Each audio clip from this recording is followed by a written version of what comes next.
Indo British advanced pain clinic నొప్పి మాయం surgery దూరం ఫర్ అపాయింట్మెంట్స్ 9155515563.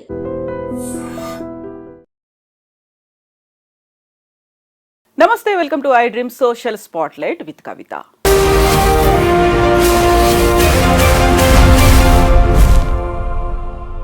ఎన్నో పోరాటాలు, ఉద్యమాలు, సుప్రీంకోర్టు తీర్పుల తర్వాత కూడా సమాజంలో ట్రాన్స్జెండర్ పర్సన్స్ మీద ఇప్పటికీ వివక్ష కొనసాగుతూనే ఉంది. వారిని ఎలా ట్రీట్ చేయాలి అనే సంగతి పక్కన పెడితే కనీసం వారిని ఎలా సంబోధించాలి అనేటువంటి అవగాహన కూడా లేకుండా ప్రతిరోజు అవమానిస్తూనే ఉన్నారు. ఈ నేపథ్యంలోనే తెలంగాణ రాష్ట్ర ప్రభుత్వం ఒక చిన్న అడుగు ముందుకేసింది. ట్రాఫిక్ వాలంటీర్లుగా ట్రాన్స్జెండర్ పర్సన్స్ని నియమించింది. దాంతోపాటుగా వాళ్ళకి అపాయింట్మెంట్ ఆర్డర్స్ కూడా ఇవ్వబోతోంది. అయితే నిజంగా సమాజంలో రావాల్సినటువంటి మార్పు ఏంటి, ఏం కోరుకుంటున్నారు? మనతో పాటుగా ఉన్నారు ట్రాన్స్జెండర్ పర్సన్స్ యాక్టివిస్ట్ రచన ముద్రబోయిన గారు. రచన గారు నమస్కారం. సో మీరు కొన్నేళ్ల నుంచి చేస్తున్న పోరాటంలో కంప్లీట్గా ఒక అడుగు ముందుకు పడింది అనని నేను, ఒక చిన్న బేబీ స్టెప్, ఒక పాజిటివ్గా ఒకటి కనిపిస్తోంది. 44 మంది ట్రాన్స్జెండర్ పర్సన్స్ని ట్రాఫిక్ వాలంటీర్స్గా తెలంగాణ రాష్ట్ర ప్రభుత్వం గుర్తిస్తోంది. ఏమంటారు దీని గురించి? Thank you. ట్రాన్స్జెండర్ పర్సన్స్ అన్నారు మీరు. నిజంగానే మన సొసైటీలో చూస్తే ట్రాన్స్జెండర్స్, ట్రాన్స్ ఉమెన్, ట్రాన్స్ పర్సన్, లేకుంటే ట్రాన్స్ మెన్, ట్రాన్స్ పర్సన్ అనేది కూడా లేదు కదా. అంటే ట్రాన్స్జెండర్స్ అనేది ఒక మాట, ఒక పదం వాడుకలో ఉంది. బట్ అది అలా వాడకూడదని ఎప్పటి నుంచో చెప్తా ఉన్నాము. సో అది ట్రాన్స్జెండర్ పర్సన్స్ అని మీరు అన్నారు. This is like a big change with a small step అనమాట. సో యా, ఎక్స్పెక్టేషన్స్ అయితే సమానత్వం వైపే, అందరి ఎక్స్పెక్టేషన్స్ సమానత్వం వైపే. ఎల్జిబిటీ రైట్స్ గురించి మాట్లాడే ప్రతి ఒక్క యాక్టివిస్ట్ కూడా వాళ్ళ డిస్కషన్స్ అటే తీసుకొని వెళ్తారు. యాక్చువల్గా తెలంగాణ ఫామ్ అయినప్పుడే మనం చాలాసార్లు అనుకున్నాము, ఇది అందరికీ, అన్ని కమ్యూనిటీస్ కూడా సమన్యాయము, ఒక బంగారు తెలంగాణను మనం చేసుకుంటాము అని. సో బట్ కానీ మన స్టేట్ నుంచి మొదలైన ఏదైతే పోరాటం ఉందో ట్రాన్స్ మూమెంట్, అది నేషనల్ లెవెల్, ఇంటర్నేషనల్ లెవెల్లో కూడా చాలామందిని ఇన్ఫ్లుయెన్స్ చేసింది. చాలా policy level, legal level changes కూడా అది బేస్ అయ్యి ఉంది. బట్ కానీ మన స్టేట్లో మన కమ్యూనిటీకి, మన తెలంగాణ ట్రాన్స్ కమ్యూనిటీకి ఏదైతే ఉందో రావాల్సిన బెనిఫిట్స్ 10 years తర్వాత చూస్తున్నాం. యాక్చువల్లీ ఎందుకంటున్నానంటే, డే బిఫోర్ యెస్టర్డే నేను ఢిల్లీ వెళ్ళాను. 10 years ఆఫ్ అది నాల్సా జడ్జ్మెంట్ చేసుకున్నాం అనమాట. So Gauri Sawant, she the petitioner for actual in the Supreme Court. ఇంకా వేరే వాళ్ళు, ఆనంద్ గ్రోవర్, వీళ్ళందరూ వచ్చారనమాట. థింగ్ ఏంటంటే, and we have a review. Actually అన్నీ మననం చేసుకున్నాం, ఏం చేసాము, నాల్సా వచ్చాక అసలు ఏం జరిగింది, చట్టం వచ్చింది 2019, ఇదంతా ఒకసారి రివ్యూ చేసుకున్నాం. యాక్చువల్గా అన్ని స్టేట్స్ నుంచి కూడా. యా, ముఖ్యమైన మార్పు ఏంటి అంటే, ఒకటైతే లీగల్ బ్యాటిల్స్ అందరం చేస్తున్నాము, దాన్ని ఇంప్లిమెంటేషన్ చేయడానికి నిరంతర ప్రక్రియలాగా కొనసాగుతుంది. నిరంతర ప్రక్రియ. ఒక యాక్టివిస్ట్ చెప్తారు, అదే రోజు బాత్రూమ్కి వెళ్ళే ఏదైతే ఉందో, మనం మంచిలు తాగితే బాత్రూమ్కి వెళ్ళాల్సి వస్తుంది కదా, సేమ్ అట్లానే ప్రతిసారి ఆ ఇంప్లిమెంటేషన్ కోసం కోర్టుకే వెళ్ళాల్సి వస్తుంది. ఉదాహరణకి ఇదే తెలంగాణలో పోలీస్ రిక్రూట్మెంట్ కోసం ప్రాపర్ నోటిఫికేషన్ పడ్డప్పుడు అందులో ట్రాన్స్ కాలం లేదు, ట్రాన్స్ వాళ్ళకి ఇది లేదు, అట్లీస్ట్ అదర్స్ అనేది కూడా లేదా. 2014లోనే ఎప్పుడైతే జడ్జిమెంట్ వచ్చిందో అప్పుడు ఒక స్వాభిమాన సభ అని చేసుకున్నాం మన ధర్నా చౌక్లో. అప్పుడంతా కమ్యూనిటీతో పాటు అన్ని పోరాటాల వాళ్ళు, పీపుల్స్ మూవ్మెంట్స్ అందరూ వచ్చాము. అప్పుడు ఈటెల రాజేందర్ గారు ఉన్నారు, యాక్చువల్గా ఫైనాన్స్ మినిస్టర్. ఆయనకు ఒక రిప్రజెంటేషన్ ఇచ్చాము, ఇది ఇంప్లిమెంట్ చేయండి అని. ఆ ఇంప్లిమెంటేషన్, ఆ రిప్రజెంటేషన్లోనే ఒక లైన్ ఆయన చూశారు, అన్నీ చదువుకుంటా, సర్జరీస్ ఫ్రీగా ఇవ్వాలి. ఇదేంటమ్మా సర్జరీస్, ఇది ఎలాగా స్టేట్ స్పాన్సర్ చేస్తుంది అని అన్నారు అనమాట. లేదండి, ఇది సుప్రీంకోర్టు ఉత్తర్వు యాక్చువల్గా. సో ఇది కోర్టే చెప్తుంది, ఎందుకంటే ఇది నీడ్, ఇది రైట్ టు లైఫ్ కింద కోర్ట్ ట్రీట్ చేస్తుంది, ఇది ఒక కాన్స్టిట్యూషనల్ రైట్ ట్రాన్స్జెండర్ వాళ్ళదే అని చెప్పడం జరిగింది. సో అది మొదలుకొని ఇప్పుడు 10 years, నేను ఇప్పుడు చెప్తున్నా కదా, 10 years రివ్యూ చేసుకున్నప్పుడు we have gone through a longer journey. అదే అడగబోతున్నా, చాలా దూరం ప్రయాణించారు, అక్కడే ఉండిపోయారా అని. ప్రయాణించాం. ఇందాక చెప్తున్నాను కదా నేను, అంటే ఎలా అయితే నీళ్ళు తాగితే వాష్రూమ్కి వెళ్తారో అలాగా ప్రతిరోజు కోర్టుకి వెళ్ళాల్సి వస్తుంది ట్రాన్స్జెండర్ యాక్టివిస్టులు వాళ్ళ రైట్స్ కోసము, ట్రాన్స్జెండర్ కమ్యూనిటీ వాళ్ళ రైట్స్ కోసము. ఇదే తెలంగాణలో ఫస్ట్ నోటిఫికేషన్ పడినప్పుడు పోలీస్ వాళ్ళది 3rd కాలం లేదు, రిజర్వేషన్ లేదు ముఖ్యంగా. సో ఫస్ట్ రిజర్వేషన్ కోసం వెళ్ళాము. ఆ తర్వాత కొంతమంది అప్లై చేసి ఎగ్జామ్ రాసినాక వాళ్ళ ఫిజికల్ టెస్ట్లో కూడా మళ్ళీ కోర్టుకి వెళ్ళాం. అంటే ప్రతి ఒక్క స్టెప్లో కూడా కోర్టుకి వెళ్తూనే ఉన్నాం. ఇప్పుడు ఆడవారికి మగవారికి సమానంగా మా వాళ్ళు పరిగెత్తలేదు, మహిళలకి పురుషులకి సమానంగా. అందుకని అందులో సడలింపు కోసం కోర్టుకు వెళ్ళాం, కోర్టు ఉత్తర్వులు తీసుకొచ్చాం. ఇట్లా రోస్టర్ పాయింట్స్ కోసం మళ్ళీ కోర్టుకు వెళ్ళాం. ప్రతి ఒక్క స్టేజ్లో కూడా కోర్టుకు వెళ్ళి చేసే ఈ పోరాటంలో ఒక్కసారిగా గవర్నమెంట్ లేదు ఈ ట్రాఫిక్ వాలంటీర్ తీసుకుంటున్నారు అని డిక్లేర్ చేసినప్పుడు కూడా అందులో ఏం బేసిస్ మీద తీసుకోవాలి, ఎడ్యుకేషన్ క్వాలిఫికేషన్ ఎలా ఉండాలి, ఏం సడలింపు ఉండాలి ఫిజికల్ టెస్ట్కి, ఇవన్నీ ఆడవాళ్ళతో మగవాళ్ళతో, ఇవన్నీ కూడా ఒక డిస్కషన్ చేశాకనే వచ్చింది. థింగ్ ఏంటంటే ఫస్ట్ గవర్నమెంట్ ఏదైతే కాంగ్రెస్ గవర్నమెంట్ ఉన్నప్పుడు ఫస్ట్ LGBTQI విషయాల మీద పనిచేద్దాం అనుకున్నప్పుడు మన్మోహన్ సింగ్ గారి ప్రభుత్వంలో ministry of social justice and empowerment concern department అయి ఉంటుంది, ట్రాన్స్జెండర్ వ్యక్తులకు సంబంధించిన నిర్ణయం తీసుకోవటం అయ్యింది. అప్పుడు మొదలుకొని ఆ డిపార్ట్మెంట్కి సంబంధించిన వాళ్ళు ఒక చట్టాన్ని తీసుకురావాలని నిరంతరం పనిచేస్తూ ఉన్నారు. గవర్నమెంట్ మారింది అయినా కానీ ఆ డిపార్ట్మెంట్కి ఆ రెస్పాన్సిబిలిటీ అలానే ఉంది. ఒక బ్యూటిఫుల్ థింగ్ ఏంటంటే ఇర్రెస్పెక్టివ్ ఆఫ్ పొలిటికల్ పార్టీస్ ఎవరు వచ్చినా కానీ ట్రాన్స్జెండర్ కమ్యూనిటీకి చెయ్యాలి, ఏదొకటి చెయ్యాలి అని ఒక డెడికేషన్ తోటి అందరూ ఉన్నారు. ఎందుకంటే ఆ ఎంపతి సింపతి అక్కడ వర్క్ చేసింది యాక్చువల్గా నాల్సా తర్వాత. సో మేము చెప్తా ఉన్నాం, మాకు చదివించండి, మాకు ఉద్యోగాలు ఇవ్వండి, వేరే వాళ్ళతో మేము చేస్తాం సమానంగా అన్న ఆ మాటను అంటే అది ఒకసారి ఒక రాత్రులు చెప్తే అందరికి అర్థం కాదు కదా. సో అది వేరువేరు విధాలుగా వేరువేరు ప్లాట్ఫామ్స్లో పని చేస్తూ చెప్పాల్సి వచ్చిన టైము అలా పని చేసుకుంటూ వచ్చాము కూడా యాక్చువల్గా. ఆ తర్వాత 2016లో బిల్లు వచ్చింది. ఆ బిల్లులో చాలా మటుకు లోటుపాట్లు ఉన్నాయి. దాన్ని కూడా మేము చేసాం, గవర్నమెంట్కి రిప్రజెంటేషన్ ఇచ్చాము. ఆ తర్వాత 2019లో యాక్ట్ వచ్చింది, తర్వాత రూల్స్ వచ్చినాయి, అందులో కూడా రిజర్వేషన్ లేదు యాక్చువల్లీ.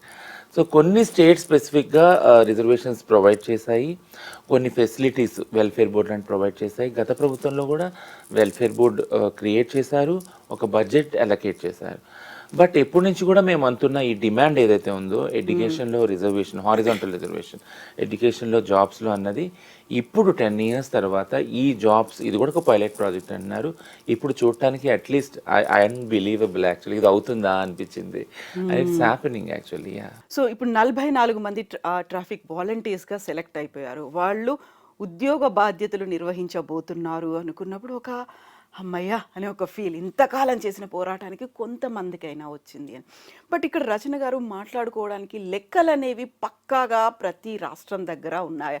ఎంతమంది ట్రాన్స్జెండర్ పర్సన్స్ ఉన్నారు అనే లెక్కలు సెన్సెస్ అనేది 2011దే ఉంది. ఇంకా మనకి 5 lakhs చేంజ్ సంథింగ్ ఉంది దేశవ్యాప్తంగా. 5 lakhs విచ్ ఇస్ వెరీ చిన్న అమౌంట్. అది అంటే చిన్న నెంబర్స్ ఎందుకంటామంటే అది కూడా ఎట్లా చేశారు బేస్ అనేది కూడా తెలియదు అసలు. యాక్చువల్ 5 lakhs ఎలా అరైవ్ అయ్యారు సెన్సెస్లో కూడా తెలియదు. What is the procedure they followed అనేది. ఎందుకంటే చాలామందికి చాలాసార్లు చెప్పాను నేను, మేల్ ఫీమేల్ ట్రాన్స్ అనే 3 ఐడెంటిటీస్లో కూడా ఉంచుకోవచ్చు అని సుప్రీంకోర్టు చెప్పినప్పుడు చాలామంది మేల్లోనే ఉన్నారు, కొంతమంది ఫీమేల్గా ఉన్నారు, కొంతమంది చాలా తక్కువ మందికి ట్రాన్స్ అన్న ఐడెంటిటీ ఉంది. ఓటర్ కార్డ్ 2009 నుంచి స్టార్ట్ చేసినా కూడా. సో ఇదొక ప్రాబ్లంగా ఉంది. అట్లాంటి టైంలో 2009 నుంచి 11 తీసుకుంటే గ్యాప్, ఈ 2-3 ఏళ్ళ వ్యవధిలోనే సెన్సెస్ అయిపోయి ఒక 5 lakhs వచ్చేటప్పటికి that's not the proper number అనిపించింది. We have raised that issue on various platforms also. 2014 ఎప్పుడైతే తెలంగాణ స్టేట్ ఫామ్ అయిందో 2014లోనే నాల్సా జడ్జ్మెంట్ కూడా వచ్చింది. అప్పుడు సమగ్ర సర్వే కూడా అయింది, కుటుంబ సర్వే. ఆ నంబర్స్ మనకి తెలియదు. బట్ రీసెంట్గా మనకి అంటే చాలామంది RTI వేశారు, RTI ద్వారా నెంబర్స్ కూడా రాలేదు. టిస్ మధ్యలో ఒక సర్వే చేసింది, ఆ నెంబర్స్ కూడా రాలేదు. బట్ ఇప్పుడు we have the numbers. 2014 numbers 59,000 చిల్లర సంథింగ్. సో అన్డివైడెడ్ ఏపీలో 46,000 నెంబర్స్ ఉన్నాయి, అంటే 5011 సెన్సెస్ ప్రకారం. బట్ 2014 సర్వే ప్రకారం ఇప్పుడు మన దగ్గర ఉంది only Telangana 59,000 actually. 59,000 transgender persons తెలంగాణలో తెలంగాణ ఉన్నారు. వ్యాప్తంగా ఉన్నారు. బట్ ఇప్పుడు మళ్ళీ కాస్ట్ సర్వే అవుతుంది కాబట్టి ఇందులో కూడా పెరగచ్చు లేదా అదే నెంబర్ రావచ్చు. ఏముంటుంది అనేది మనకు క్లియర్గా వస్తుంది, కాస్ట్ ప్రకారం కూడా వస్తుంది. సో డిస్ట్రిక్ట్ వైజ్గా కూడా ఈ స్ప్లిట్ ఉంది. ఇప్పుడు మన దగ్గర గవర్నమెంట్ దగ్గర కూడా డిపార్ట్మెంట్ ఫామ్ అయింది కాబట్టి డిపార్ట్మెంట్ దగ్గర కూడా ఉంది. ఇప్పుడు మీరు 59,000 తెలంగాణ అని చెప్పారు. ట్రాన్స్జెండర్ పర్సన్స్కి సంబంధించి వాళ్ళని రిక్రూట్ చేసుకుంటున్నారు అన్నప్పుడు పేపర్స్ గూగుల్ చేసి నేను చూసినప్పుడు వచ్చినటువంటి నెంబర్ తెలంగాణ వ్యాప్తంగా 3,000 మంది ట్రాన్స్జెండర్ పర్సన్స్ ఉన్నారు. అందులో హైదరాబాద్లో 1,000 to 1,500. నోవే నియర్ కదా మీరు చెప్పింది. 59,000 అంటే 3,000 ఎక్కడుంది అసలు? ఏ లెక్క ఇది? సో ఇది ఈ నెంబర్స్ కూడా కోవిడ్లప్పుడు బహుశా ఈ నెంబర్స్ మీరు చూసింది దొరుకుండొచ్చు. ఒక 3,000 అన్నది కోవిడ్లో చాలామంది బయటికి రాలేదు. కోవిడ్లో మీరు చూసే ఉంటారు, అంటే ఏదైతే మెట్రో స్తంభాలు ఉన్నాయో అక్కడ చాలామంది రాశారు వెళ్ళి ట్రాన్స్జెండర్ వ్యక్తుల ద్వారా కోవిడ్ ప్రబలుతుంది అనేసి కొన్ని దుష్ప్రచారం చేశారు. అది ఇంకొకటి, కోవిడ్లో బయటికి వెళ్ళే వాతావరణమే లేదు కదా. ట్రాన్స్జెండర్ వాళ్ళు భిక్షాటం చేయాలన్నా సెక్స్ వర్క్ చేయాలన్నా బయటికి వెళ్ళేదే లేదు, అంతా లాకప్ అయి ఉంది యాక్చువల్గా. సో మేమే వాళ్ళ ఇళ్ళకి వెళ్ళి గ్రాసరీస్ అవన్నీ ఇచ్చాము. సో అప్పుడు బయటికి వచ్చిన వాళ్ళు ఆన్ ఐడి కార్డ్స్ ఉన్న వాళ్ళకి ఏదైతే హెల్ప్ చేశామో ఆ నెంబర్ తీసుకున్నా కానీ విత్ ఇన్ సిటీ 3,000 మంది రీచ్ అవుట్ అయ్యాం. విత్ ఇన్ సిటీ అంటే హైదరాబాద్, సికింద్రాబాద్ అవుట్స్కట్స్ అన్ని కలిపి 3,000 మంది ఓన్లీ రీచ్ అవుట్ అయిన వాళ్ళు కోవిడ్ ద్వారా, హెల్ప్ ద్వారా. అది కాక ఇంకా తెలంగాణ వ్యాప్తంగా ఒక 8,000 మెంబర్స్ని రీచ్ అవుట్ అయ్యాం. సో మీరు అంటే ర్యాండమ్గా ఎక్కడో ఏదో నెంబరు గూగుల్లో వచ్చి ఉంటుంది. అంటే ప్రముఖ దినపత్రికల్లో కూడా వచ్చినటువంటి నెంబర్ రాష్ట్ర వ్యాప్తంగా 3,000 ఉన్నారు, హైదరాబాద్లో 1,000 నుంచి 1,500 మధ్యలో. బట్ ఇప్పుడు అఫీషియల్గా మనకి నెంబర్ అవైలబుల్గా ఉంది, డిపార్ట్మెంట్ దగ్గర ఉంది. అది 59,000. ఇప్పుడు సర్వే ద్వారా ఇంకా అది పెరగచ్చు. ఇప్పుడు మీరు ఒక మాట అన్నారు, కరోనా టైంలో వాళ్ళకి గ్రాసరీస్ మేము డిస్ట్రిబ్యూట్ చేశామని. స్టిల్ అదే పరిస్థితి ఉన్నట్టుంది. మీరు ఇప్పుడు ఈ ఇంటర్వ్యూ తర్వాత వెళ్తోంది కూడా గ్రాసరీస్ డిస్ట్రిబ్యూషన్ దానికే వెళ్తున్నారు కదా, ఎందుకు ఆ పరిస్థితి ఉంది? ఇంకా పేదరికం అనేది ఎప్పటికీ ఉంది ట్రాన్స్జెండర్ కమ్యూనిటీలో. అది చాలామందికి అర్థం కాదు. చాలామంది ఏమనుకుంటారంటే వీళ్ళకేంటి, వీళ్ళ దగ్గర డబ్బులు ఉంటాయి కదా ఎప్పుడు అనుకుంటారు. బెదిరించో భయపెట్టో లేదా మనం వాళ్ళకి సరిపోము, వాళ్ళు 1,000, 2,000 సంపాదిస్తారు, 3,000 సంపాదిస్తారు, ఇట్లాంటి వాళ్ళ దగ్గర నగలు ఉన్నాయి, ఎప్పుడు నగలు వేసుకొని తిరుగుతారు. ఇవన్నీ కూడా కొన్ని మిత్స్ అండ్ మిస్కాన్సెప్షన్స్ సమాజంలో ఉన్నాయి. అంటే మనము అంటే సంపదని, సంపన్నత్వాన్ని, అంటే రిచ్ అండ్ పూర్ అనే దాన్ని ఎలా డిఫైన్ చేస్తాం, సమాజంలో ఎలా చూస్తాం అనేది దృక్కోణం కూడా మనం ఒకసారి పునఃపరిశీలించాలి.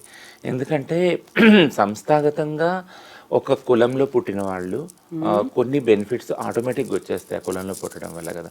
మన సమాజమే కులం బేసిస్ మీద డివైడ్ అయ్యి ఉంది. సో వాళ్ళకి ఆటోమేటిక్గా ఎడ్యుకేషన్ మంచి క్వాలిటీ వచ్చినప్పుడు మంచి జాబ్స్ కూడా వస్తాయి.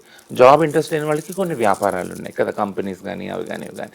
సో ఈ కులంలో ఇర్రెస్పెక్టివ్ ఆఫ్ ఉన్నత కులంలో, సంపన్న కులంలో పుట్టిన, లేని నిరుపేద కులంలో, అంటరానితనం ప్రబలి ఉన్న ఒక కులంలో పుట్టిన, యాక్చువల్గా ఏ కులంలో పుట్టినా ట్రాన్స్జెండర్ వాళ్ళు వెలివేతకు గురవుతారు కదా. ఎందుకంటే ఫ్యామిలీలోనే ఉంచుకోరు, అది ఏ కులమైనా కానీ. చిన్న చూపు అక్కడే ఉంటుంది. పైగా చిన్న చూపు కులాన్ని బట్టి కూడా నేర్పుతారనమాట. అంటే మీరు కులాన్ని బయటకు చెప్పుకోవద్దు. చిన్న కులాల్లో అయితే ఇళ్లలో ముందే చెప్పి పంపిస్తారు, ఏంటంటే మనం ఈ కులం అని చెప్పుకోవద్దు, మన చిన్న కులం అని. సో దానివల్ల వాళ్ళ సెల్ఫ్ కాన్ఫిడెన్స్ కూడా చాలా తక్కువ ఉంటుంది. అందుకే కదా కుల పోరాటం అనేది ఎక్కడ వచ్చింది అంటే మేము ప్రౌడ్గా ఫీల్ అవుతున్నా ఒక కులానికి ఒక ప్రైడ్ ఉంది అని చెప్పుకోవటానికే కుల పోరాటాలు వచ్చినాయి కదా. సో సేమ్ విధంగా ఎల్జిబిటిక్యూ మూమెంట్లో కూడా మీ ట్రాన్స్జెండర్ అయితే, లెస్బియన్ అయితే, గే అయితే, బైసెక్షువల్ అయితే మీరు ప్రైడ్ని కోల్పోవద్దు. మీరు ప్రౌడ్గా చెప్పుకోండి, మీరు ఆ సెక్షువాలిటీ, ఆ జెండర్కి చెందిన వాళ్ళు అనేది వచ్చింది. సో ఏం చెప్పడానికి ట్రై చేస్తున్నాను అంటే కులం ప్రకారంగా సమాజం డివైడ్ ఉన్నప్పుడు అదే ప్రకారంగా ధనికులు, పేదలు అనే కూడా వాళ్ళు కూడా డిసైడ్ అయి ఉన్నారు. సో ఇర్రెస్పెక్టివ్ ఆఫ్ ధనికులు, పేదలు, ట్రాన్స్జెండర్ వాళ్ళు అనేవాళ్ళు వెలివేయబడ్డారు సమాజంలో. సో కాబట్టి మాకు ఫెసిలిటీస్ ఏవీ లేవు. చదువుకోవడానికి ఫెసిలిటీ లేవు, జాబ్ చేయడానికి ఫెసిలిటీ లేవు, వ్యాపారం చేయడానికి కూడా ఫెసిలిటీస్ లేవు. అట్లాంటప్పుడు పేదరికం అనేది ఎప్పుడు పేదరికంతో సావాసం చేయటమే మా కమ్యూనిటీకి ఆప్షన్ అయ్యింది, మిగిలిన ఆప్షన్ అయ్యి ఉందన్నమాట. సో ఇప్పుడు ఏదైతే సమాజంలో అనుకుంటున్నారు వీళ్ళ దగ్గర డబ్బులు ఉంటాయి, వీళ్ళు రోజుకి 2,000-3,000 సంపాదిస్తారు, లేదా వీళ్ళు నగలు ఉంటాయి అనేదంటే ఒక తాత్కాలికమైన ఒక ఇంప్రెషన్ అది మాత్రమే. ఎందుకంటే మా దగ్గర ఉన్నది అంతా కూడా ఒక లిక్విడ్ రూపంలోనే ఉంటుంది. ఎప్పుడైతే మాకు ఆధార్ కార్డు లేదో, బ్యాంక్ అకౌంట్ లేదు, పైసలు ఎక్కడ దాచుకుంటాం యాక్చువల్ కదా. మా దగ్గర పాన్ కార్డు లేనప్పుడు నగలు ఎక్కడ కొంటాం యాక్చువల్, కొన్నా కానీ మాకు సొంత ఇల్లు లేనప్పుడు ఎక్కడ దాచుకుంటాం. ఈజీగా ఒకవేళ ఒక వ్యక్తి ఇంట్లో దొంగలు పడ్డారంటే కథం, తన జీవితాంతం సంపాదించిన డబ్బులన్నీ వెళ్ళిపోతాయి యాక్చువల్గా దొంగతనంతో. మళ్ళీ రోడ్డు మీదకి వచ్చి అలాగే భిక్షాటం చేసుకొని, సెక్స్ వర్క్ చేసుకొని, వాళ్ళు అమ్ముకొని బ్రతకాలి. సో థింగ్ ఏంటంటే ఎందుకు చెప్తానంటే పేదరికం అనేది ఎప్పుడూ ఉండటం వల్ల ఏదైతే బేసిక్ అవసరాలు ఉన్నాయి, తిండి, బట్ట, వసతులు అంటే గృహం కదా, రోటీ కపడా మకాన్, ఇవి ఖచ్చితంగా మా వాళ్ళకి ఎప్పుడు నిత్యావసరాలుగా ఉన్నాయి. ఎప్పుడు దానికి సంబంధించిన డిమాండ్ ఎప్పుడు కూడా ఆ కమ్యూనిటీలో ఉంది, ఎందుకంటే పేదరికం ఎప్పుడు ఉంది కాబట్టి. సో ఇప్పుడు మీరు చెప్పిన మాట ఆధార్ కార్డు లేదు, పాన్ కార్డు లేదు, ఇప్పటికీ ఎవరికి లేదా? మీకుందా? చాలా తక్కువ మంది, నాకైతే ఉంది బట్ చాలా తక్కువ మందికి. ఎందుకంటే వాళ్ళు పుట్టింది ఒక జెండర్లో, ఒక సెక్స్లో ఉంటుంది వాళ్ళ ఆధార్ కార్డు. దాన్ని మార్చుకోవాలి ట్రాన్సిషన్ అయ్యాక, ట్రాన్స్ అని బయటకు వచ్చాక. సో దాన్ని మార్చడానికి మళ్ళీ సపరేట్ ప్రొసీజర్స్ ఉన్నాయి యాక్చువల్లీ. సో అవన్నీ ప్రొసీజర్స్ ఇప్పుడు ట్రాన్స్జెండర్ ఐడి కార్డు కూడా ప్లేస్లోకి వచ్చింది. ఒక్కొక్క ఐడి కార్డు మనం అప్లై చేశాక నెల, 2 నెలలు, కొంతమంది సంవత్సరం కూడా పడుతుంది అది. సో ఇవన్నీ ఐడి కార్డు లేకపోవడం వల్ల ఏది కూడా బ్యాంక్ అకౌంట్ కానీ, ఇటు ఎడ్యుకేషన్, జాబ్ పర్పస్ కానీ వెళ్ళాలన్నా కూడా చాలా ఇబ్బందులు అవుతున్నాయి. ఇప్పుడు రచన గారు, తెలంగాణ రాష్ట్ర ప్రభుత్వం వాలంటీర్స్గా తీసుకుంటున్నాము అంటే 58 మంది అప్లై చేసుకుంటే అందులో 44 మంది సెలెక్ట్ అయ్యారు. వాళ్ళకి 10th క్లాస్ సర్టిఫికేట్ బేస్ చేసుకొని. సో అందులో కూడా వ్యాలిడ్ ఆ సర్టిఫికేట్ని కూడా ట్రాన్స్జెండర్ పర్సన్ అన్నట్టుగానే ఉందా, లేకుంటే వాళ్ళు మేలా ఫీమేలా, అంతకుముందు ఏముంది ఆ 10th క్లాస్లో చదివినప్పుడు ఆ జెండర్ని బేస్ చేసి తీసుకున్నారా? అది ఆ డిస్కషన్ అయినప్పుడు కూడా ఎవరిది కూడా మాక్సిమం ఉండదు యాక్చువల్గా. అంటే ట్రాన్స్జెండర్ వాళ్ళని అంటే ట్రాన్స్జెండర్ పుట్టుకతో ఉండరు కదా యాక్చువల్, మేల్ ఫీమేల్లోనే సెక్స్లో పుడతారు వాళ్ళు. కాబట్టి వాళ్ళ బర్త్ సర్టిఫికేట్స్ ఆ సెక్స్లోనే ఉంటుంది. వాళ్ళు చదువు అంతా పూర్తి చేసుకొని అప్పుడు బయటకు వచ్చి నేను ట్రాన్స్జెండర్ అని చెప్పుకోవడానికి ఒక ధైర్యం వచ్చినప్పుడు చెప్తారు వాళ్ళ. మా తరం అట్లీస్ట్, ఇప్పుడు తరాలంటే ఇంట్లోనే తల్లిదండ్రులు యాక్సెప్ట్ చేస్తున్నారు, వాళ్ళు అక్కడే ట్రాన్స్జెండర్ సర్టిఫికేట్ అంతా ప్రొడ్యూస్ చేసుకుంటున్నారు. వాళ్ళ ఎడ్యుకేషన్ అకాడమిక్ అంతా కూడా అలానే ట్రాన్స్జెండర్ అనే ఉంటుంది. కాబట్టి ఇప్పుడు అంటలేదు ఒక తరం. ఇప్పుడు ఏదైతే ఈ పోలీస్ పోస్టుల కోసం అప్లై చేశారో వాళ్ళది అట్లీస్ట్ వాళ్ళ జెండర్ కానీ, సెక్స్ కానీ మేల్ ఫీమేల్ అనే ఉంటుంటుంది almost. So 10th certificate almost ఆ బైనరీలోనే ఉంటుంటుంది మేల్ ఫీమేల్లో. సో దానికి ఖచ్చితంగా గవర్నమెంట్గా ఓరియంటేషన్ ఇచ్చాము, అందులోనే ఉంటుందని చెప్పాము, వాళ్ళు ఒప్పుకున్నారు కూడా. ఇది కాక ప్లస్ ఇంకోటి ఏంటంటే ఖచ్చితంగా ఈ జాబ్స్ అనేవి తెలంగాణలో పుట్టిన ట్రాన్స్జెండర్ వ్యక్తులకే అమలు కావాలి అనేసి ఎవరైతే సెక్రటరీ ఉన్నారు, లోకల్ వాళ్ళు, ఇక్కడ పుట్టిన వాళ్ళకి, ఇక్కడ 10th కంప్లీట్ చేసిన వాళ్ళకే అని స్ట్రిక్ట్గా, ఇది presidential order actual, 2018 presidential order ఒకటి ఉంది. ఏ బేసిస్ మీద తెలంగాణ వాళ్ళకి జాబ్స్ కానీ లేకుంటే రిజర్వేషన్స్ కానీ ఇవన్నీ అప్లై చేయాలనేసి ఆ ప్రెసిడెన్షియల్ ఆర్డర్ని బేస్ చేసుకొని 10th ఇక్కడ తెలంగాణలో కంప్లీట్ చేసిన వాళ్ళకి ఎవరైతే ఉన్నారో వాళ్ళకి మాత్రమే ఈ జాబ్లో కన్సిడర్ చేయడం జరిగింది. సో ట్రాన్స్జెండర్ వ్యక్తులు కూడా అదే బేసిస్, మేల్ ఫీమేల్ కూడా అదే బేసిస్ తీసుకోవడం జరిగింది. సో ఇప్పుడు 44 మంది సెలెక్ట్ అయ్యారు, వాళ్ళని మనం ట్రాఫిక్ వాలంటీర్స్గా చూడబోతున్నాం. ఒక గౌరవప్రదమైనటువంటి, వాళ్ళకంటూ సపరేట్గా యూనిఫామ్ ఉంటుంది, వాళ్ళకంటూ స్టైఫండ్ ఇస్తారు, వాళ్ళకంటూ ఒక జీవనాధారం అయితే కొంత మేరకైతే లభిస్తోంది. బట్ వాట్ అబౌట్ మీరు చెప్పినటువంటి 59,000లో ఇది 0.1% కూడా కాదు, అంతే కదా? సో మిగతా వాళ్ళకి సంబంధించి జీవనాధారం అనుకున్నప్పుడు వాళ్ళు బెగ్ చేస్తున్నారా, లేకపోతే ఇప్పటికీ కూడా సెక్స్ వర్క్లో ఉన్నారా అనుకున్నప్పుడు ఇంకో రకమైనది కనిపిస్తోంది. వాళ్ళు ఏంటంటే ఆల్మోస్ట్ ఒక ఎక్స్టార్షన్ లాంటి పని. ఇప్పుడు మనకి ఫంక్షన్స్ అవుతున్నాయి, పెళ్ళిళ్ళు అవుతున్నాయి, లేకుంటే ఇంకోటి ఏదో గృహప్రవేశాలు ఇలాంటివి ఉన్నాయి, ఆ టైంలో వెళ్తున్నారు, వెళ్ళి బెదిరిస్తున్నారు అనేది. వెరీ రీసెంట్గా అదే తెలంగాణ రాష్ట్ర పోలీసులు 8 మందిని పట్టుకున్నారు కదా. సో దాన్ని ఏ రకంగా చూస్తారు మీరు అసలు? యాక్చువల్గా ఆ మార్పు అనేది ఎందుకు వచ్చింది, ఎలా మార్పు రావాలంటారు మళ్ళీ? సో ఈ క్వశ్చన్ ప్రతిసారి ప్రతి ఇంటర్వ్యూలో ఫేస్ చేస్తాను నేను. బట్ కానీ ఈ పోలీసు పోస్టులు ఇచ్చేది కూడా ఒక చిన్న ఎక్స్పీరియన్స్ షేర్ చేసుకుంటాను. చాలా ఇంట్రెస్టింగ్ ఎక్స్పీరియన్స్ అది. రీసెంట్గా రాహుల్ గాంధీ గారు ఈ కుల సర్వే గురించి వచ్చినప్పుడు సివిల్ సొసైటీ రిప్రజెంటేషన్ ప్రకారంగా సీఎం గారు కూడా ఉన్నారు అండ్ డిప్యూటీ సీఎం గారు అందరూ స్టేజ్ మీద ఉన్నారు. నేను, సుజాత సూర్యపల్లి, శాంతా సిన్హా మేమందరం కూడా మేము మా కమ్యూనిటీస్ని రిప్రజెంట్ చేసుకుంటా మాట్లాడినప్పుడు నా వంతు వచ్చినప్పుడు నేను లేచి ధన్యవాదాలండి, ఫస్ట్ స్కీమే మహాలక్ష్మి స్కీమ్ ఇచ్చారు, చాలా థ్యాంక్స్, మా వాళ్ళు ఇప్పుడు ఫ్రీగా ట్రావెల్ చేస్తున్నారు, నెక్స్ట్ బహుశా 33 జిల్లాల్లో కూడా free transgender clinics government clinics ఇస్తారు, బహుశా ఈ రెండింటికి చాలా చాలా ధన్యవాదాలు, మీ గవర్నమెంట్ మా కమ్యూనిటీకి చాలా చేస్తున్నారని కూర్చుండిపోతే వెంటనే సీఎం గారు మైక్ ఇమ్మని చెప్పి మైక్ తీసుకున్నారు. రచన గారు ట్రాఫిక్ వాలంటీర్స్గా నోటిఫికేషన్ నెక్స్ట్ వీక్లో రిలీజ్ అవుతుంది, అది కూడా ఉందండి. ఐ ఫెల్ సో హ్యాపీ, ఎందుకంటే నేను అంటే నా మైండ్లో అది లేదు యాక్చువల్గా, అంటే ఇది జరుగుతుంది అని చాలామంది అడిగారు దాని గురించి.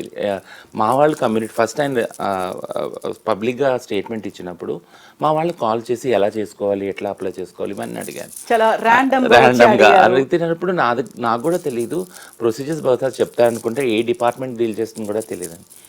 అప్పుడు సీఎం గారు ఆ మాట చెప్పినప్పుడు ఐ ఫీల్ మళ్ళీ లేసి థ్యాంక్ యూ సార్, మర్చిపోయాను సారీ అనేసి నేను కూర్చున్నానండి. And I feel happy because the dedication ఏదైతే ఉందో ఆయనకి ఈ ట్రాన్స్ ఇష్యూస్ మీద, ఎందుకంటే పాలిటిక్స్లో కూడా గవర్నమెంట్స్లో కూడా చాలామంది LGBTQI రైట్స్ని ఎవరైతే ప్రోగా ఉన్నారు, సపోర్ట్ చేస్తున్నారు ఈ కమ్యూనిటీస్ని, వాళ్ళు చాలా వివక్షతను ఎదుర్కొంటున్నారు. ఎందుకంటే మా సొంత ఇళ్లలో మా తల్లిదండ్రులు, అన్నదమ్ముళ్ళు, అక్క చెల్లెళ్ళే మమ్మల్ని పెట్టుకోవట్లేదు కదా, వాళ్ళే వివక్షత ఎదుర్కొని మమ్మల్ని ఫ్యామిలీ నుంచి బయటకు ఎంటేసినప్పుడు ఒక సీఎం పొజిషన్లో ఉన్న వ్యక్తి ఆ డిక్లరేషన్ చేసినప్పుడు ఐ ఫెల్ట్ సో హ్యాపీ. అంటే ఈయనకి ఎంత డెడికేషన్ ఉంది మా కమ్యూనిటీకి సంబంధించి అనేది అది. అక్కడ ఇదంతా ఎందుకు చెప్తున్నాను అంటే మీరు ఇప్పుడు అన్నారు మా ట్రాఫిక్ వాలంటీర్స్గా ట్రాన్స్జెండర్ కమ్యూనిటీ వాళ్ళు అదే ట్రాఫిక్ సిగ్నల్స్లో ఎక్కడైతే అడుక్కున్నారు, మీకు కనపడుతుంది మా వాళ్ళు ఓన్లీ ట్రాఫిక్ సిగ్నల్స్లో పోలీసులుగా జాబ్ చేస్తారనేది, but I'm seeing beyond that, దాన్ని మించి నేను చూస్తున్నాను యాక్చువల్గా. మీరు అన్నట్టు ఎక్కడైతే అడుక్కుంటున్నారో అక్కడ పోలీస్ జాబే చేయటం లేదు.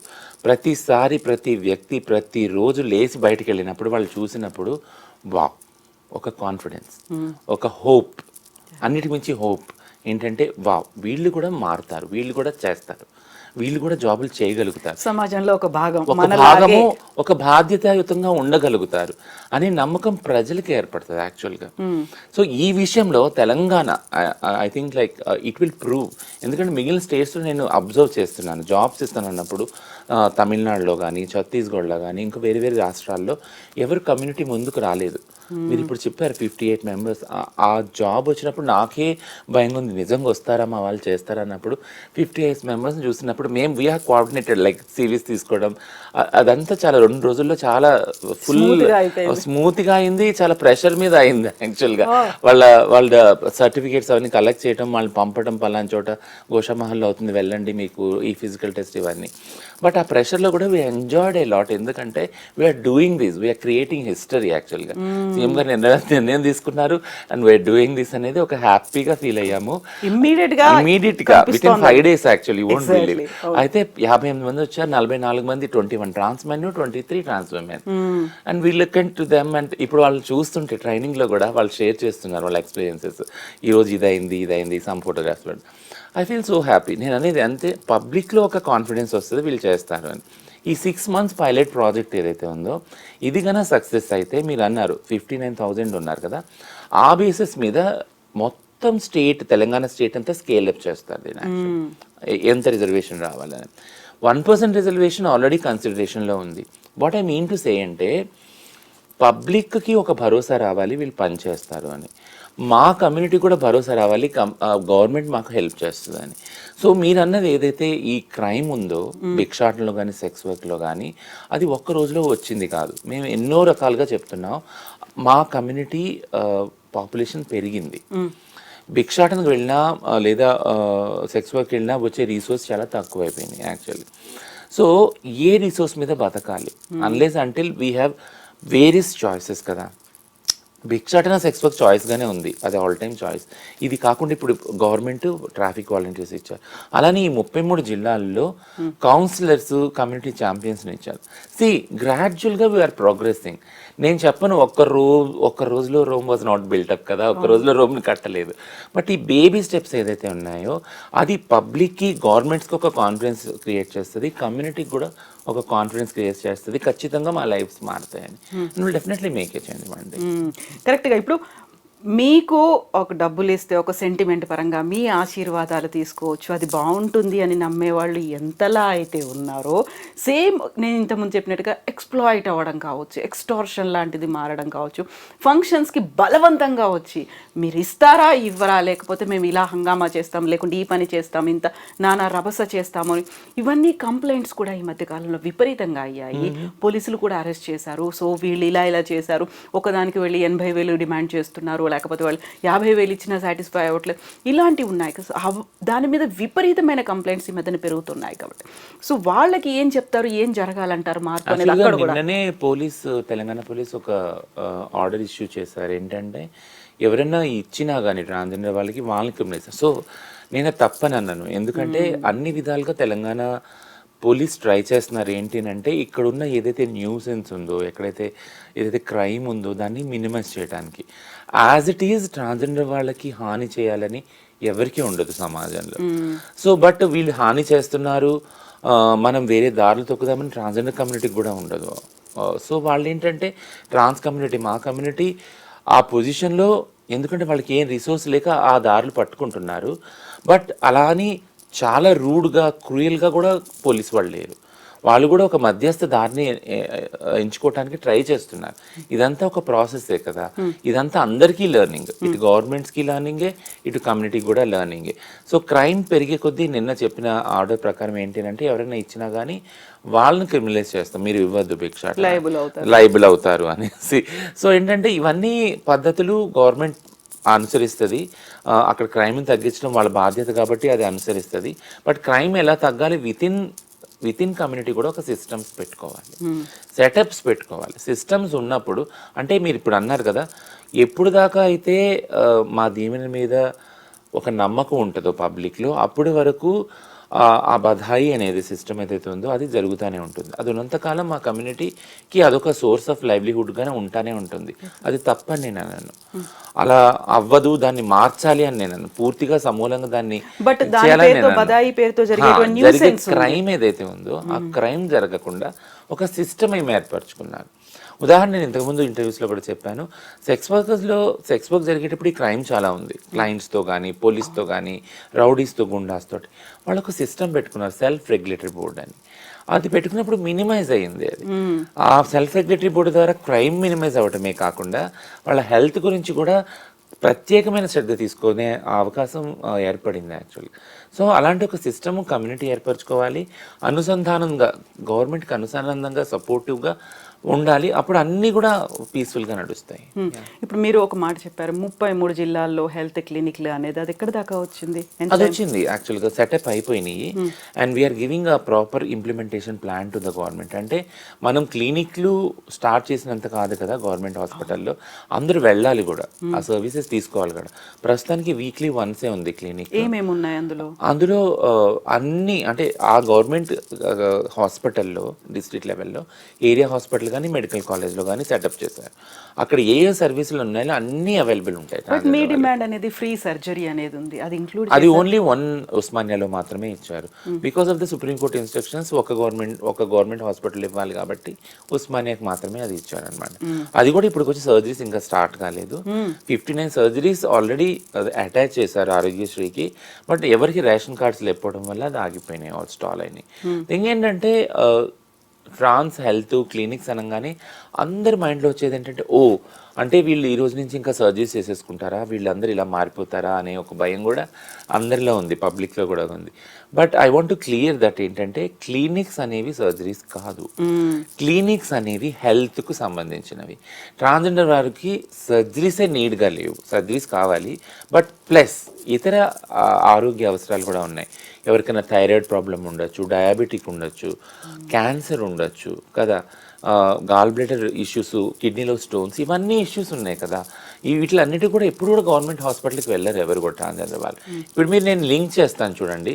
ఇప్పుడు మీరు అంటున్నారు ఎక్స్టార్షన్ క్రైమ్ ఏదైతే అడుక్కోవటానికి వెళ్ళినప్పుడు సెక్స్ వర్క్లో ఉన్నప్పుడు అది ఎక్కువ మనీ కోసమే కదా అది చేసేది. వాళ్ళు ఎక్కువ మనీ ఎందుకు ట్రాన్స్జెండర్ వాళ్ళకి వాళ్ళ హెల్త్కి సంబంధించి వాళ్ళ ఫ్యూచర్ సంబంధించి ఒక ఎష్యూరెన్స్ లేదు.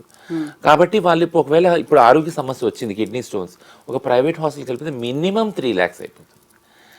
వాళ్ళకి ఆరోగ్యశ్రీనే లేదు కదా, అప్పుడు ఆ పైసలని ఎక్కడి నుంచి తీసుకొచ్చు, రీఎంబర్స్ అవ్వదు కదా, వాళ్ళ సేవింగ్స్ నుంచే వెళ్ళిపోతాయి వాళ్ళకి.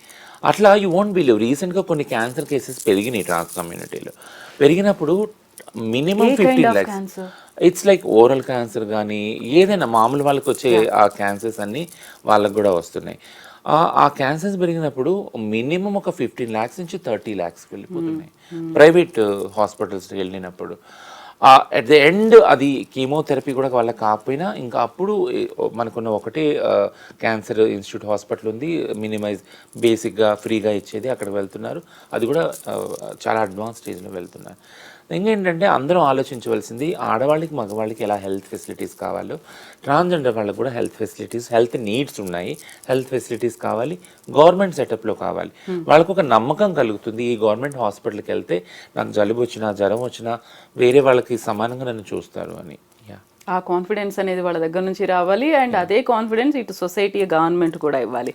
And at the same time మీరు చెప్పినట్టుగా 44 మందితో ఒక పైలట్ ప్రాజెక్ట్ అనేది స్టార్ట్ అయింది.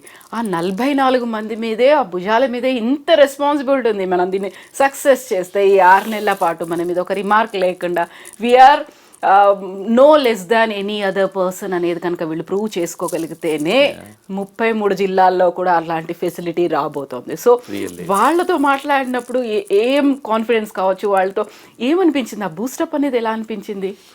దిస్ ఈజ్ వెరీ టఫ్ అండి. ఎందుకంటే నేను ప్రాపర్ జాబ్లో నేను ఐ థింక్ 4th year ఇది నన్ను పెట్టుకొని రెస్పాన్సిబుల్గా జాబ్ రెస్పాన్సిబిలిటీస్ డీల్ చేస్తున్నప్పుడు I can feel that actually. అంటే నాకు కొంత ప్రివిలేజ్ ఉంది, నేను ఎడ్యుకేటెడ్, ఆ వెసులుబాటు ఉంది కాబట్టి నా ఎడ్యుకేషన్ తగ్గట్టు నా ఎక్స్పీరియన్స్ అంతా చూసి నాకు జాబ్ వచ్చింది. And I'm privilege to do that. But అలా అని ట్రాన్స్జెండర్ వ్యక్తి పని చేయవలసిన అవసరం లేదు అనేది కాదు కదా. నేను పొద్దున్న లెగవలసి వస్తుంది, నేను వంట చేసుకోవాలి, నేను డబ్బా పెట్టుకోవాలి, టైంకి వెళ్ళాలి, అటెండెన్స్ పడుతుంది, ఇవన్నీ ఉంటాయి కదా. బట్ టు బీ ఫ్రాంక్, నేను యాక్టివిస్ట్ అవ్వటం వల్ల నాకు 2 రెస్పాన్సిబిలిటీస్ ఉన్నాయి. I never want to get rid of activism. ఎందుకంటే నేను కమ్యూనిటీకి కొన్ని ప్రామిసెస్ చేసుకున్నాను, నాకు I should get some benefits అని. చాలా మంది మీ వైపు చూస్తూ ఉంటారు కూడా. Yeah and they will look in to me like. So ఈ మధ్యలో ఎంతో ఎమోషనల్గా డ్రౌనింగ్ అయినప్పుడు, సర్జరీస్ ద్వారా హార్మోన్స్ ఇంబ్యాలెన్స్ అయినప్పుడు అవి look into the community. And వాళ్ళు వెంటనే ఒక అలారం, ఒక రెడ్ ఫ్లాగ్ చెప్తారు అన్నమాట, why you are like seeing so sad అని అన్నప్పుడు ఐ షుడెంట్ లైక్ ఆ ఎక్స్పెక్టేషన్స్ కానివైనా, అంటే ఎక్స్పెక్టేషన్స్ కోసం నేను బతుకుతున్నాను అని కాదు, but at least there is some hope కదా. నాకు వాళ్ళ మీద హోప్ ఉంది, వాళ్ళకి నా మీద వాయిస్ అనేది మీరు రైజ్ చేయగలుగుతున్నాను. ప్లస్ ఆ ఫెసిలిటీస్ అనేవి తేవాలి అనేది ఒక తపన ఉంది. ఇది ఎందుకు చెప్తున్నానంటే నేను వాళ్ళ పొజిషన్లో పెట్టుకున్నప్పుడు నాకున్న ప్రివిలేజెస్తో I have able to navigate అనమాట. అంటే నేను నాకున్న ప్రివిలేజెస్ ద్వారా మంచి జాబ్ సంపాదించుకొని దాని ద్వారా కమ్యూనిటీకి చేయగలుగుతున్నాను, ఆ టైంని అలా ప్లాన్ చేసుకోగలుగుతున్నాను. బట్ అలా అని నేను ట్రాన్స్ అవ్వటం వల్ల నా మొహం చూసి జీతం ఇవ్వట్లేదు, అక్కడ కష్టపడితేనే రిపోర్టింగ్ అన్నీ చేస్తేనే ఇస్తున్నారు యాక్చువల్లీ. అదే పరిస్థితిలో ఈ 44 మందిని నేను చూశాను యాక్చువల్గా. ఇలాంటి సేమ్ రెస్పాన్సిబిలిటీ ఈ 44 భుజస్కంధాల మీద కూడా ఉంటుంది ట్రాన్స్ వాళ్ళ మీద. పొద్దున్నే లేవాలి, టైంకి పోవాలి, అక్కడ పైగా ట్రాఫిక్ వాలంటీర్స్ అంటే డ్యూటీ టైంకి ఉండాలి. ఇప్పుడు ట్రైనింగ్లో ఉన్నారు, today is the last day, ఈరోజు ట్రైనింగ్ అయిపోగానే ఆర్డర్స్ తీసుకుంటారు. సో వాళ్ళ పర్సనల్ లైఫ్ని బ్యాలెన్స్ చేసుకోవాలి, వాళ్ళ food habits, life cycle, daily రొటీన్ని అంతా బ్యాలెన్స్ చేసుకోవాలి. మొన్నటి దాకా గబగబా తయారై భిక్షాటన సెక్స్ వర్క్ వెళ్ళే వాళ్ళు ఇప్పుడు కంప్లీట్ డిఫరెంట్గా ఇక్కడికి వచ్చి పొద్దుకో రోల్లో కనిపించి వాళ్ళు ఒక డిసిప్లిన్ ప్రొసీజర్లో పెట్టుకోవాలి. అది ఎవరికి చెప్పినా ఎవరు చెప్పవలసిన అవసరం లేదు యాక్చువల్గా. వాళ్ళకి ఏంటంటే ఒకలాంటి హ్యాపీనెస్ ఉంది, ఆ హ్యాపీనెస్ విల్ డ్రైవ్ దెమ్. వాళ్ళకి లోపల నేను పోలీస్ వాలంటీర్ని, నేను ఒక గవర్నమెంట్ అనే ఒక పోస్ట్లో ఉన్నాను, బాధ్యతమైన పోస్ట్లో ఉన్నాను కాబట్టి నన్ను నేను క్యారీ చేసుకోవాలనేది ఆ డ్రైవ్ తీసుకొని వెళ్తుంది. అండ్ ఐఎమ్ రెగ్యులర్గా ఐఎమ్ స్క్రీనింగ్. నేను వాళ్ళతో ఎవరితో మాట్లాడలేదు, but I'm looking in to their post, వాళ్ళ వాట్సాప్ స్టేటస్లు కానీ వాళ్ళ ఇన్స్టా పోస్టులు చూస్తాను. I feel so happy. ఇంకోటి ఏంటంటే వీళ్ళందరూ ఒక చోటే ఉన్నారు కదా ట్రైనింగ్లో, అండ్ వాళ్ళందరూ ఒక గ్రూప్గా వాళ్ళు చూసినప్పుడు I feel so happy. They are all like you know sharing చేసుకుంటున్నారు ఒకరికొకళ్ళ concern, and they will be responsible and government servants at the end. So I can see that ఒక హ్యాపీనెస్ అనేది మీ కళ్ళలో కనిపిస్తుంది. ఆ ప్రౌడ్ మూమెంట్స్ అనేవి ఉంటాయి, వాళ్ళు షేర్ చేసుకునేటువంటి ఒక గోల్డెన్ మెమరీస్ అనేవి ఉంటాయి కదా. మాకంటూ ఒక మంచి గౌరవప్రదమైనటువంటి బాధ్యత, ఉద్యోగం, జీవితం రాబోతోంది అనే ఒక కాన్ఫిడెన్స్ అనేది ఉంటుంది. రచన గారు, thank you so much. Just keep up the spirit, fight చేస్తూనే ఉండండి. బికాస్ ఎందుకంటే చాలా మంది మీ వైపు చూస్తూ ఉన్నారు, మీరున్నారనేటువంటి ఒక కాన్ఫిడెన్స్ వాళ్ళకు కూడా ఉంది. కాబట్టి జస్ట్ ట్రాన్స్జెండర్ పర్సన్స్ కోసం, at the same time society కోసం కూడా ఇలాగే ఫైట్ చేయండి. Thank you. Thank you so much. Thank you.